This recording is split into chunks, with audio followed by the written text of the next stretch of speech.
this phase into new beginnings as we lift our eyes to a hope beyond.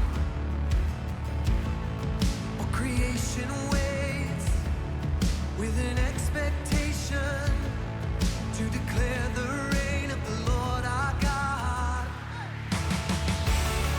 We will not be moved when the earth gives way, for the risen one is overcome. For every fear, there's an empty grave, for the risen one is overcome. Now the silence breaks in the name of Jesus, as the heavens cry, let the earth respond. All creation shouts with a voice of triumph to declare the reign of the Lord our God. We will not be moved when the earth gives way, for the risen one is overcome. And for every fear, there's an empty grave, for the risen one is overcome.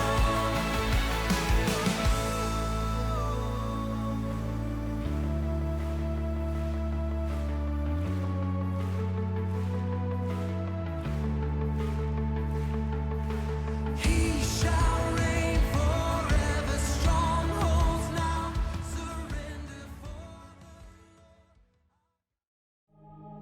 We have therefore made the assessment that COVID-19 can be characterized as a pandemic.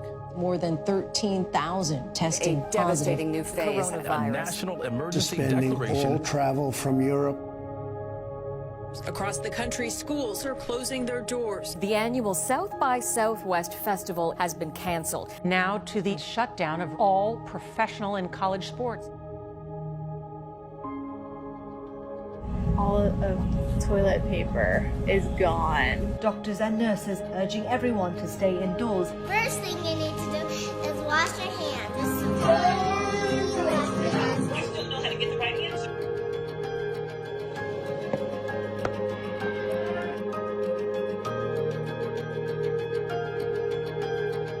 Volunteers boxed up hundreds of quarantine food kits. The city of Sacramento is teaming up with business groups to raise money for these businesses and their employees. Carly Boyd had to show off her engagement ring through her grandfather's window. Ed Bastian saying he will forego his entire salary this year. In a time like this, music is a really, really beautiful thing. Don't worry, Captain.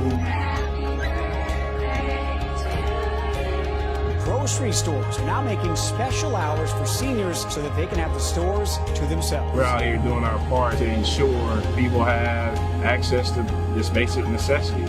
I stay home for Portia, for my mother, For my grandpa and grandma. For my family, for you, for those who can't. So hi everyone. The reason we do is just to kind of come together. Just thinking about you all during these difficult times. This is a crazy time that we're in right now, but we're all going to be okay. Just wanted to encourage everyone to remain optimistic. This is going to pass. It's going to take a team, though. Whatever you may need, please reach out to me. We're hoping you all stay safe, and we can't wait to see you soon. Hey, thank you so much for connecting digitally with us today, and happy Easter to you, and welcome to the Ridge Community Church. My name is Forrest, and I am the lead pastor of the Oak Creek location of our church, which is where I'm standing here today. And my name's Jody. I'm on staff too, and I'm actually in the middle of the lobby of the Greenfield location of our church. And you know, Forrest, it feels really odd to have these big buildings be empty for Easter, but as that video mentioned, our world really changed just a couple of weeks ago. Yeah, Jody, you're right, because we're just so used to seeing all the fun and exciting things that we've got going on, usually in our lobbies for Easter.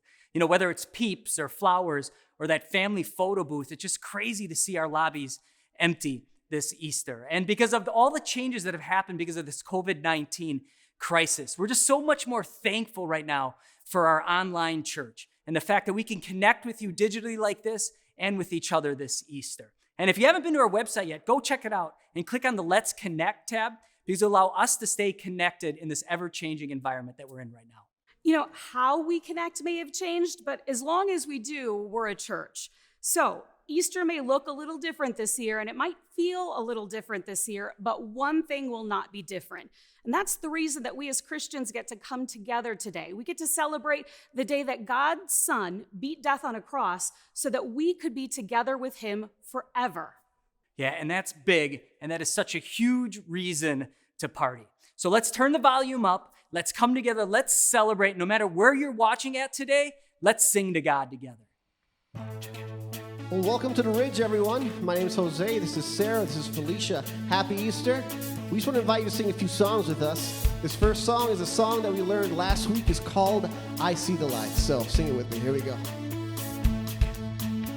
Arise, my soul. Remember this.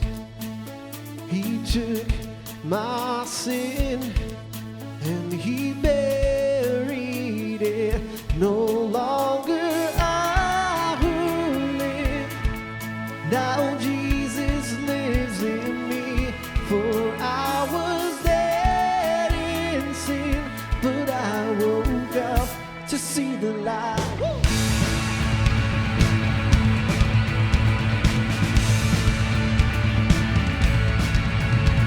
No, I won't boast, but in the cross that saved my soul. All else is lost. The grip of fear has no hold on me. So where, oh death, where is your sting? No longer I who live. Now Jesus lives in me. For I was dead in sin, but I woke up to see the light.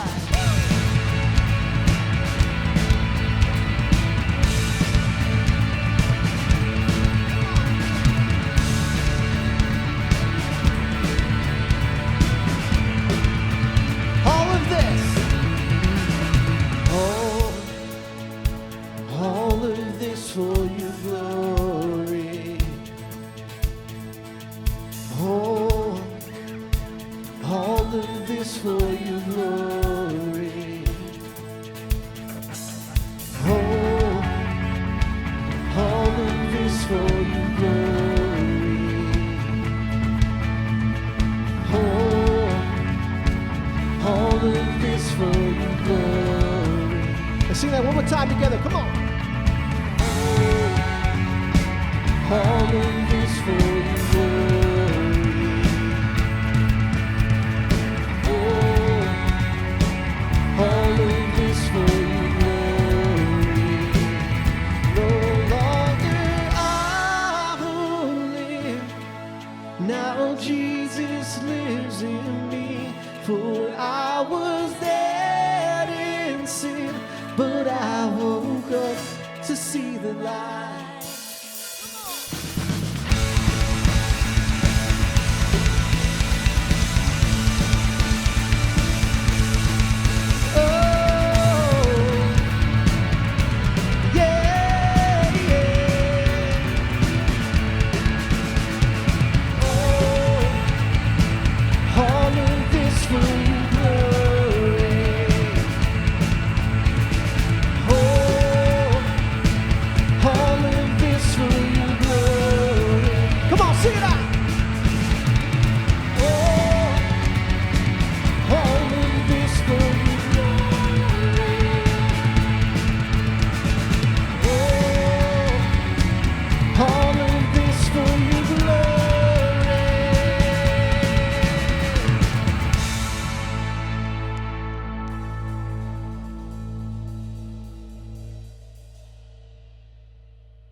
I'll raise a hallelujah in the presence of my enemies. I'll raise a hallelujah louder than the unbelief. I'll raise a hallelujah. My weapon is a melody. I'll raise a hallelujah. Heaven comes to fight for me. I'm gonna sing in the middle of a storm. Louder and louder, you're gonna hear my praises roar. Up from the ashes, hope will arise. Death is defeated, the King is alive.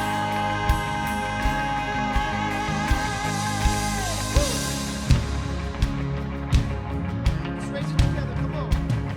I'll raise a hallelujah with everything inside of me. I'll raise a hallelujah. I will watch the darkness flee. I'll raise a hallelujah in the middle of the mystery. I'll raise a hallelujah. Fear you lost your hold on me. So I'm gonna sing in the middle of a storm. Louder and louder, you're gonna hear my praises roar. Up from the ashes, hope will arise. Death is defeated, the King is alive. Sing a little louder. In the presence of my enemies, Sing a little louder. louder than the unbelief. Sing a little louder. My weapon is a melody. Sing a little louder. Heaven comes to fight for me. Sing a little louder. In the presence of my enemies, Sing a little louder. louder than the unbelief. Sing a little louder. My weapon is a melody. Sing a little louder. Heaven comes to fight for me. Sing a little louder. I'm gonna sing in the middle of the storm. Louder and louder, you're gonna hear my praises roar. Up from the ashes, hope will arise. Death is defeated, the King is alive.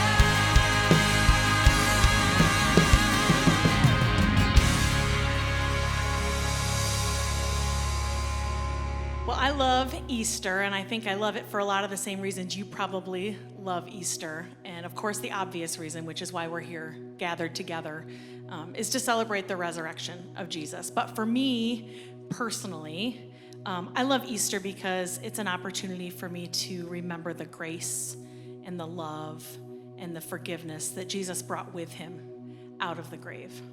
And so I don't know where you're coming from today or what you brought with you to your living room or your kitchen or wherever you're joining us from. I'm not talking about the people that you brought with you, but I'm talking about that thing, whether it's the grief or the fear or the pain or the guilt, whatever it is that you brought with you.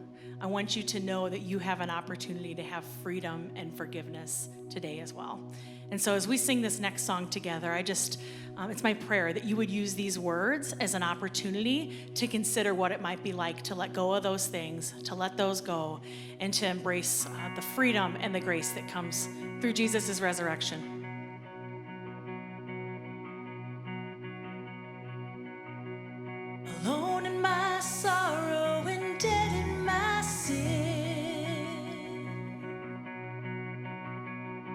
lost without hope with no place to begin. But your love made a way to let mercy come in. When death was arrested and my life began, ash was redeemed, only beauty remains. And my orphaned heart was given a name. And my mourning grew quiet, my feet rose to dance. When death was arrested and my life began. Oh, you bring so free, washes over me. You have made me new, now life begins with you. Released from my chains, I'm a prisoner no more. My shame was a ransom faithfully born. He canceled my debt and he called me his friend. Oh, that's when death was arrested and my life began.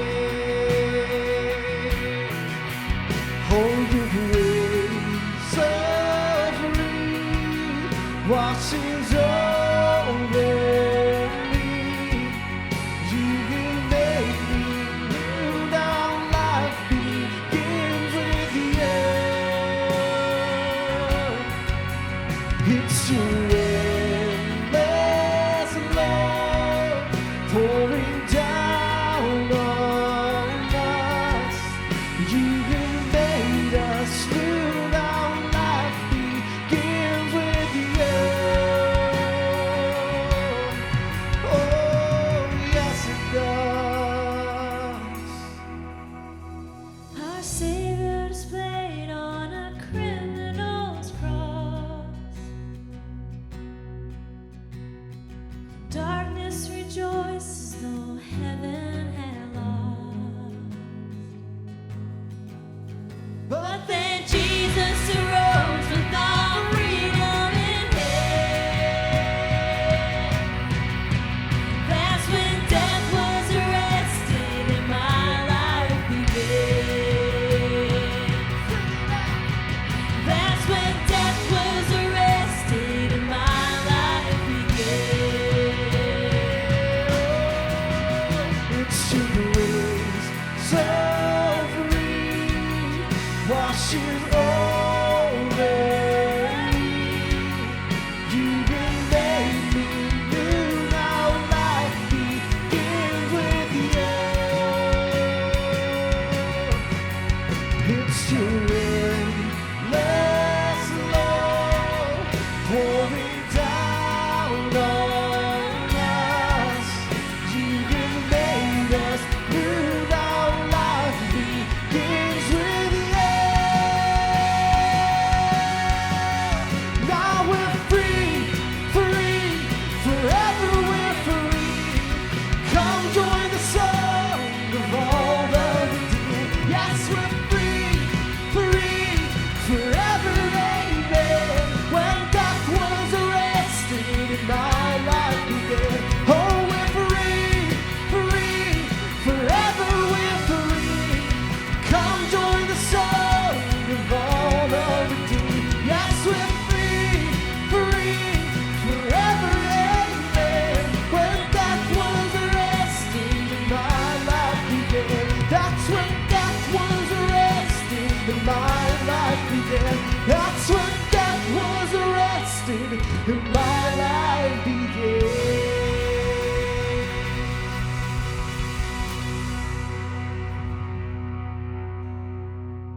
You know, being forever free with Jesus is something that Easter made possible. So let's just pause for a second and thank God for that.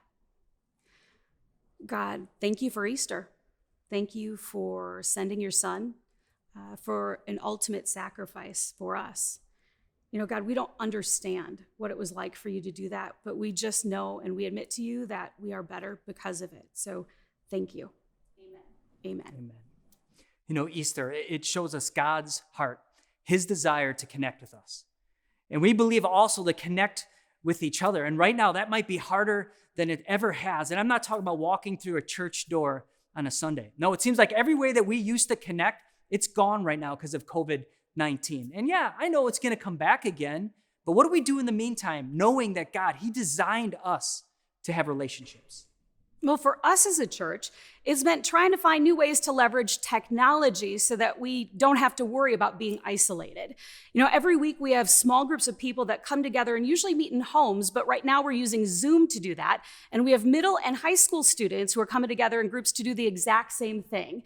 And hey, once a week we've been even hosting a digital happy hour just to exhale a little bit together. So it might take a little extra effort to connect, but right now we think it's worth it. Yeah, if you're new here, we don't want you to miss out on an opportunity to connect with us as a community. See, God, he did not design you to live life on your own. You know, he knows that you live best, that you live as good as you possibly can when you live life in community. And whether you're new here or you've been coming for years, and if you've never experienced how we do community at the Ridge, I want to invite you to come and hang out with me and a bunch of people just like you. You know, grab your favorite beverage and digitally connect with us as we spend some time getting to know each other and understanding a little bit more about what does connecting at the Ridge mean. You just got to go to our BYOB website, sign up there, and we'll send you a link to join us on Zoom. Well, hey, if you're new around here or if you've suffered a recent job loss or even a financial crisis, I want you to hear me say that it's okay for you to take a pass on this next part of service as we come to bring our offerings to God together. And for the rest of us, if you consider yourself a Christian, hopefully you know that the local church is God's chosen change agent for the world. And so what we're asking is, would you consider stepping in the financial gap for people who are unable to give right now by upping your giving by 1 or 2, even 3%? That small amount can really have a significant impact. And we have such a huge opportunity to partner with God and the hope that he brings by taking this step in our faith journey to give. You know, as a church, you know, we're not shutting down shop. You know, we are not running from the coronavirus, but we are mobilizing and we are ready to serve our cities, and we want to continue to do that. And every time you give, you're a part of that. So let's just take this moment right now, come together and digitally give to God.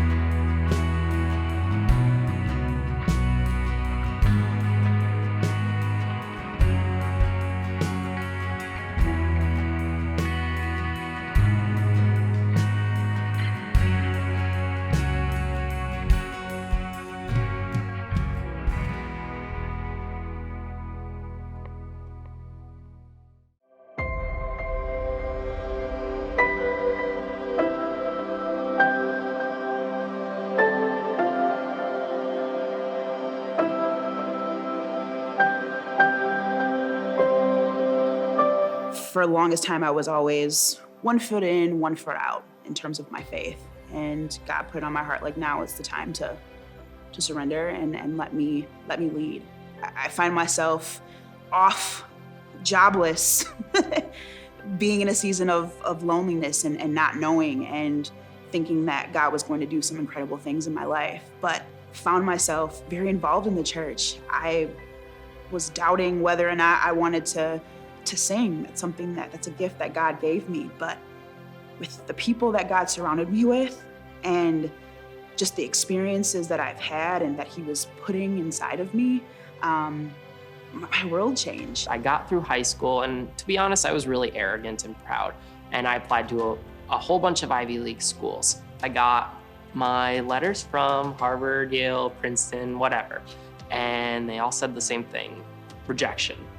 So I ended up going off to college in Iowa really, really angry at God. Oddly enough, a week later, God ended up putting a lot of really good Christian men and women in my life. And from there, it's kind of been the same story ever since, just a growing relationship with my God. I've been learning to trust him more and more. About 10 years ago, I started a battle, basically, with Lyme disease. It was a dark place, and I didn't know where to turn. And I remember praying to Jesus. I needed strength to move forward. I found that faith, and he began to strategically place really good people in my life. I've been struggling for a long time with how can my life be of a positive influence and significant to other people's. And I kept asking him, what do I do with my life? And he kept saying over and over again, firefighter. And I would ask him, okay, is there another option for me? I began taking steps toward that goal. And it's been taking a lot longer than I expected to. And through that time, I've had doubts because when is God's timing going to align with mine?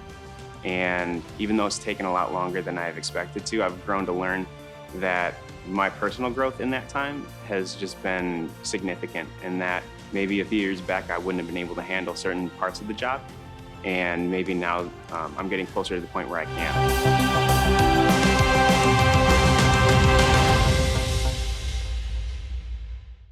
I want to welcome you wherever you're joining us from and wherever you are in your faith journey. Happy Easter. I'm actually in a different location than usual, and I'll tell you why that is in just a few minutes. Hey, but before I begin, I want you to do me a favor. I want you to go and grab a Sharpie. I just want you to grab it. I want you to hold on to it. No doodling. You're going to get a chance to doodle with it a little bit later. One of the most common questions I'm asked as a pastor, and here's how it's asked. Someone will come up to me, and if there's a crowd of people, they'll say, hey, can we leave the crowd because they don't want anybody to know they're asking this question. And then with hesitancy in their voice, they'll say, can I ask you a question? And I know right there it's going to be one of four things: sex, money, marriage, or what we are talking about here today. They say, hey, can I ask you a question? Do you ever doubt? And before I answer, I try to lock eyes with them and look really serious. And here's how I answer them. Never. Never. I never doubt. Why, do you? Oh, man, how could you have doubts? What is wrong with you? No, I don't actually answer that way. I'll say, yeah, of course I do. And when I answer, I'll get one of two responses. One is relief, and the other is loss of respect, because they're like, you're a pastor, how could you have doubts? Today, I want to talk about something that was not only and is not only a big part of our lives, but was also a big part of the people who were there in the Easter story. I want to talk about living in the tension of faith and doubt. Here's the thing. We all have faith. You might say, well, Mark, I'm not much of a faith person. But if we were to sit down and I was to ask you, hey, tell me how you think the world works, you would say something like this. Well, I believe that. That's faith. Or I've always thought that.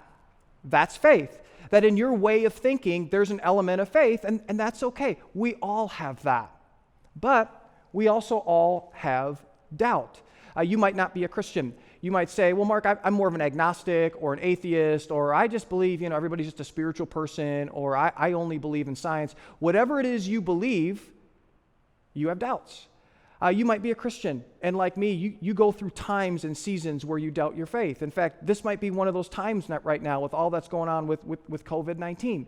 And no matter where you are or what you believe, we all live in the tension of faith and doubt.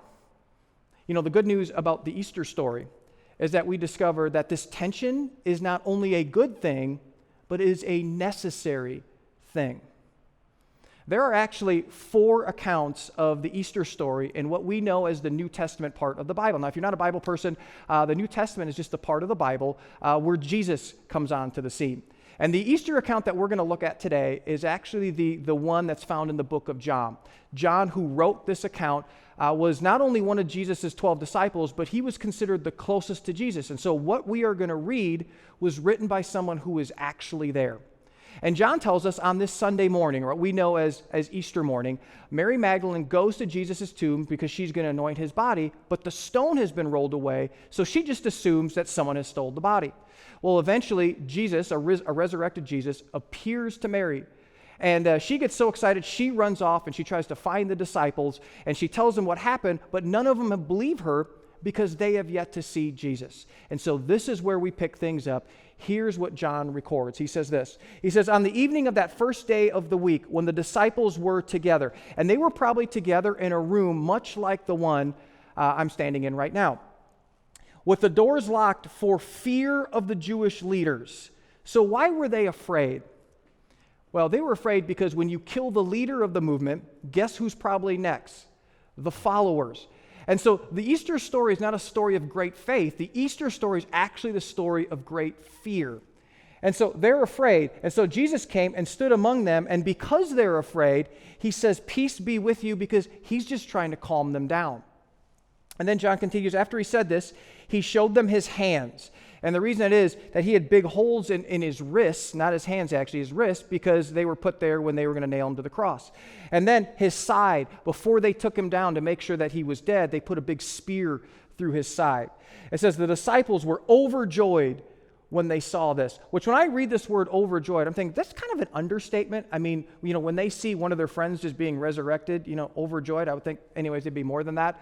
But John then goes on to tell us that not all of the disciples were overjoyed. He says this, now Thomas, also known as Didymus, one of the 12, was not with the disciples when Jesus came. And so after Jesus died, Thomas, who was one of the disciples, he leaves the other disciples and he goes missing in action for 7 days because he is just devastated about the loss of Jesus. And then it says, so the other disciples told him, we have seen the Lord. And so the disciples go to their friend Thomas and they're like, hey, Thomas, Jesus is alive. We've seen him. You missed it. Have you ever felt like you missed something important? A couple years ago, I was at a Brewers game. And every time I go to a Brewers game, I want to catch a foul ball. I've never caught a foul ball before. And at this particular game, we were sitting in the 200 section, which, if you don't know anything about the stadium, the odds of us catching a foul ball were pretty much slim to none. Well, it's the third inning, and the third inning's going on. I just decided during the third inning to get up, and I'm going to go get a hot dog. And so I go up, get a hot dog. I come back, and I'm getting ready to sit down. And one of the guys that I was with, he said, oh, man, you missed it. You would have caught a foul ball. I'm like, sure I would have, sure. He goes, no. You would have caught a foul ball. Look. And then he points to the person who is sitting behind me, and the person sitting behind me holds a baseball. And my friend goes, yeah, that would have hit you in the chest. The one time, and of course I missed my opportunity. And I imagine, this is Thomas, and the disciples are like, hey, Thomas, we've seen Jesus. You should have stayed with us. You missed it. And I love Thomas's response. Thomas says this. He says, but he said to them, unless I see the nail marks in the hands and put my finger where the nails were and put my hand into his side, I will not believe. So Thomas is like, hey, listen, I'm not going to believe until I have proof. What I love about Thomas's response is that not only was he a doubter, but he was a certain kind of doubter. And there are really three kinds of doubters. The first doubter is people who believe, but they also have doubts. Like me, you follow Jesus, but you go through periods of doubts. And you might have even talked to some people about your doubts, and here's what you were told. You were told things like, well, everything happens for a reason, or you just have to have faith, or you just have to have more faith, or you were just made to feel that something was wrong with you because of your doubts. And as a result, your doubts keep growing, and so does the guilt you have about your doubts. There's a second kind of doubter. And the second time is people who want to believe, but they can't. It's not that you're not open to believing, but you have questions. It's not that you're not open to believing, but because of circumstances that are going on in your life, you're making it very difficult, and you're finding it very difficult to believe. I can't tell you how many stories that I've heard throughout the years where someone came to me and they said, I prayed for the cancer to go away, or I prayed for my alcoholic father. I prayed for God to save my marriage. I prayed for God to save my house, give me a job. I prayed for something, and that prayer wasn't answered. And you want to believe, but you can't bridge the idea of a loving God and a God who is seemingly absent and silent in your life. But there's a third doubter, and this doubter is people who don't want to believe. You know, it's not that you don't believe, you just don't want to believe. You know, and every time you're talking about faith, you just say, hey, I don't believe because, and you always have a reason. But the reality is that you don't want the story of Jesus to be true. And you don't want to acknowledge the idea of sin to be true. And you don't want to live in a world that is governed by the God that Jesus talked about. And this runs so deep for you that it clouds every piece of argument that you see. And you always arrive at this point where you say, you know what? I just don't believe. Thomas, I think Thomas was in this one right here. You know, he wanted to believe, but he couldn't. But he was still open to it. And the reason he couldn't believe is because he saw Jesus die, and in his experience, when someone died, they stayed dead. But here's how we know that Thomas was open. John tells us, says a week later, his disciples were in the house again, and Thomas was with them. And so even though he didn't believe, he still stays with the disciples who all believed.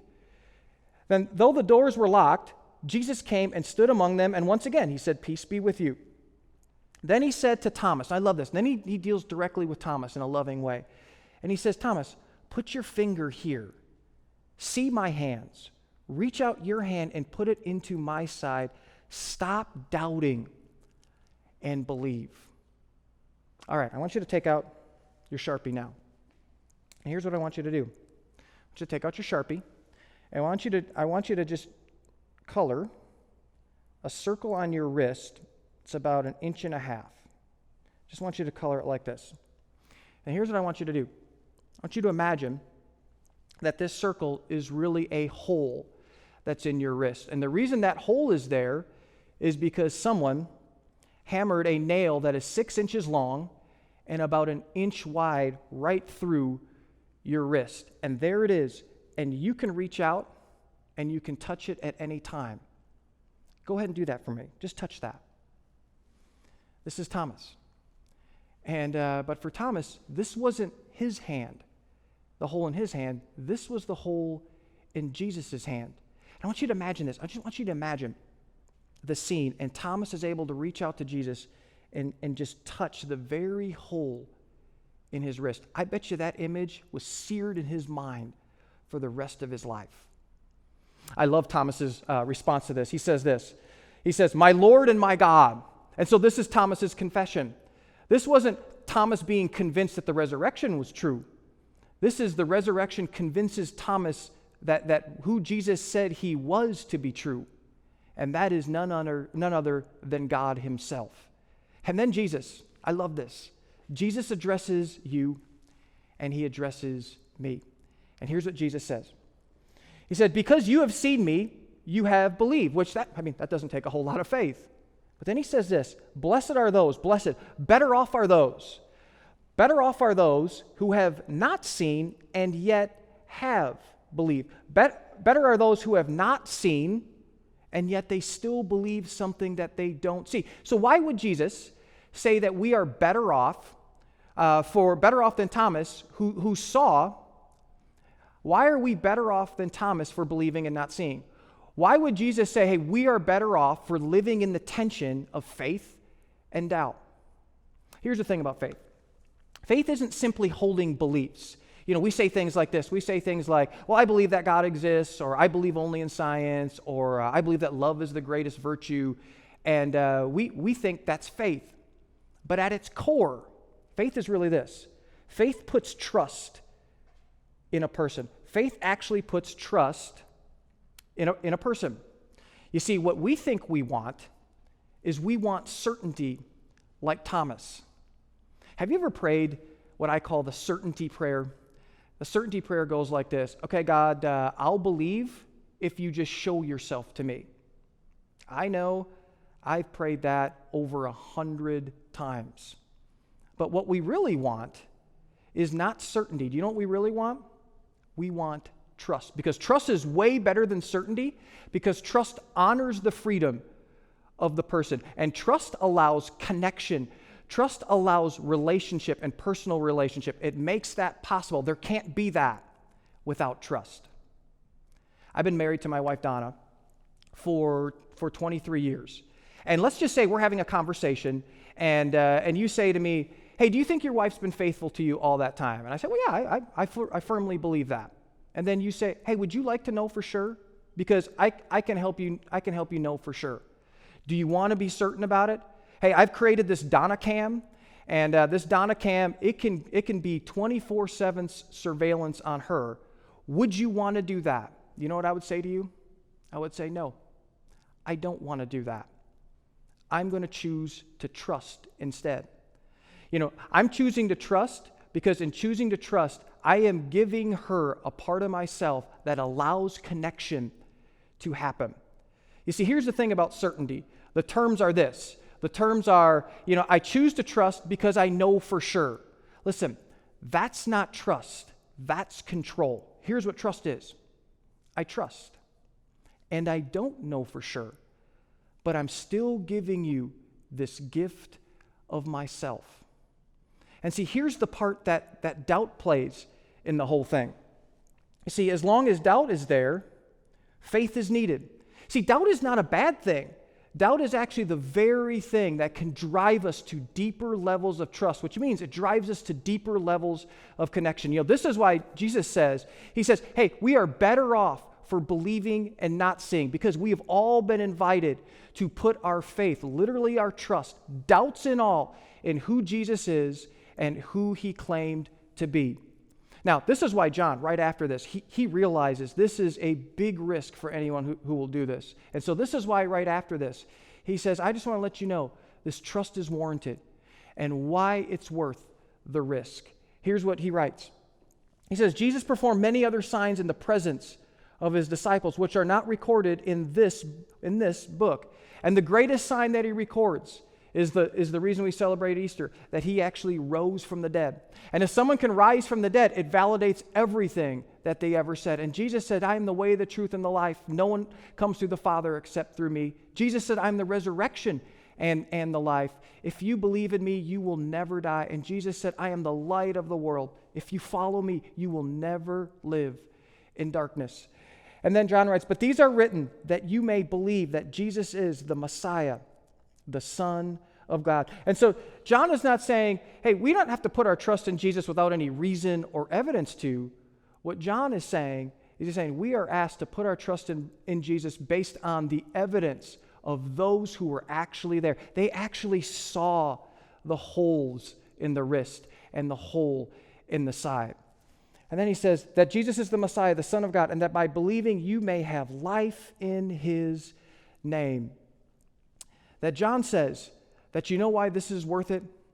Because on the other side of us putting our trust in Jesus, we experience something that we all want. We want life in his name. We want a life of forgiveness, freedom, purpose, and most of all, the opportunity to know and experience God.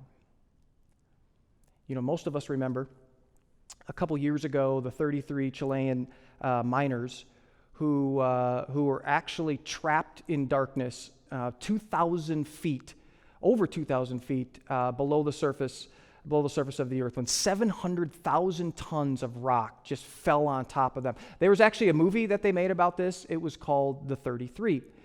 And these miners, they weren't just trapped under there for 2 or 3 days in darkness. They were trapped under there 68 entire days. I mean, over 2 months. Well, during this time, before anybody knew the outcome of what was going to happen, one of the miners, he decided that he was going to reach through the darkness and try to do his best to cling on to hope. And his wife was pregnant at this time, and they had already decided that they were going to name their future daughter Carolina. But it was during this time in the darkness and his desire to cling on to hope that he sent a message out that she was able to get. And the message was this: we're not going to name her Carolina. We're going to name her Esperanza, which for all my Spanish-speaking friends, you know what that means. Hope.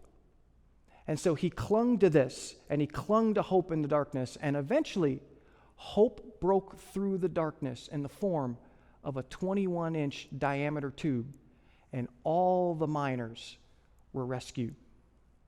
On that first Easter morning, hope broke through the darkness in the form of the risen Son of God. And every day since then, the risen Son of God is continuing to break through the darkness of people's lives and provide hope. And this hope isn't just a thought. This hope is a person, a real person. And his name is Jesus, and you can have that hope. I want to wrap up my time by just talking to the three groups of doubters. And the first group of doubters I want to talk to are those of you just don't want to believe. Listen, if that's you, we are so glad that you tuned in with us, and we hope that you'll just come back again and you'll continue to tune in with us. But I want to challenge you with a question. And here's the question I want to challenge you with. Hey, what do you want to believe? And I just want you to be honest with yourself. You see, because we can find reasons to not believe anything, but this question right here is such a powerful question because this question will open up possibilities outside of just what you want to believe. And the second group of doubters are those of you who follow Jesus, but you're dealing with some doubts about your faith. Let me ask you this question. What are you doubting right now? You might be doubting just Jesus and who he is. You might be doubting God's power. You might be doubting God's love, especially with all that we've been experiencing over the last couple of weeks. You've been looking around and you've been praying, and it's like, hey, God, where are you? Why don't you do anything about this? And so you're wrestling with your doubts, and as a result, you're just starting to kind of lean away from God right now. I want to challenge you. Would you be willing to lean into God and towards God and let your doubts drive you to deeper levels of trust? And just be honest with God and go, God, I don't get this. I don't understand. I'm frustrated, but you know what? I'm going to keep trusting. And the final group are those of you who are open to believing, but you just right now you can't. Let me ask you, would you be willing to do what Thomas did and stay in the group? You know, would you, I want to invite you to come back next week, in fact.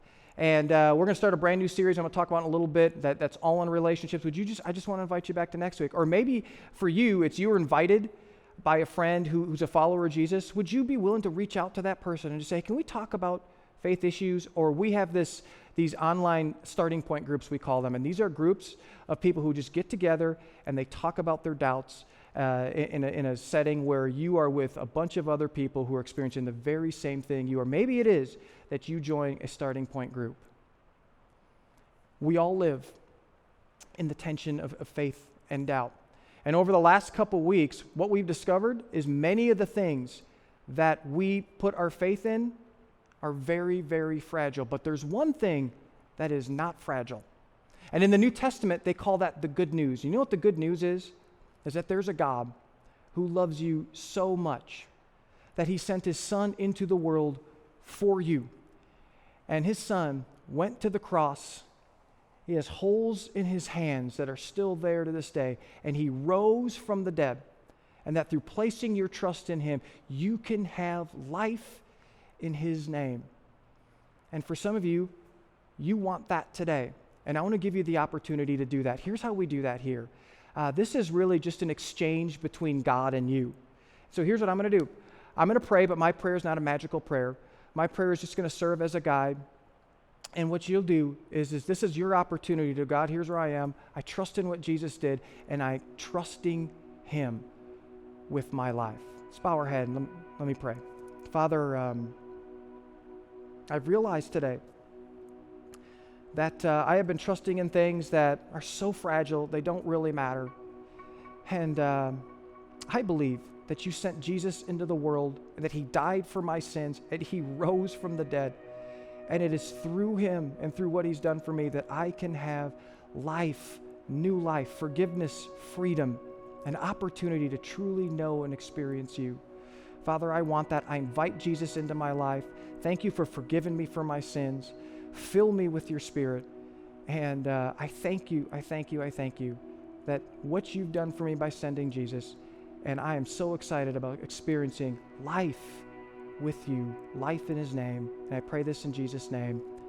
Amen. Hey, if you did that, we believe that that is the most important decision that you will ever make. And we believe that the role of our church is to come alongside of you and help you in that decision. And so if you made that decision, I want to encourage you to do something for me. I want to encourage you to text Easter to this number. And if you do that, over the next 7 days, we're going to send you 7 days of devotionals, and what these devotionals are these are just little nuggets that'll help you take your next step on your faith journey to follow Jesus. The decision is one thing, and that's great, but the fun really starts when we take steps to follow. Before I go, I also just want to invite everybody who's watching to come back, as next week we're starting a series that I think is going to be a life-changing series, and we are calling it Crazy Stupid Love. And with all being safer at home, we are a lot more at home with all of our relationships in our lives. And so we thought it would be a great opportunity for us to just spend some time just deepening those. And so here's what we're going to do. We're going to talk about over the next couple of weeks the progression that every relationship has, that if you take this progression, it'll develop stronger and healthier relationships. And so we're going to kick that off next week. Just really believe that God's going to do something cool and significant through that series. And so I want to invite everybody to come back. Also, I want to encourage you to, if you know someone who needs this, which we all do, I want to encourage you to share this with a friend. Invite someone to come and join you next week as we start Crazy Stupid Love. Hey, listen, I just want to thank you for joining us for Easter, and I hope you have a great rest of your day, and I look forward to seeing everybody back next week. Happy Easter.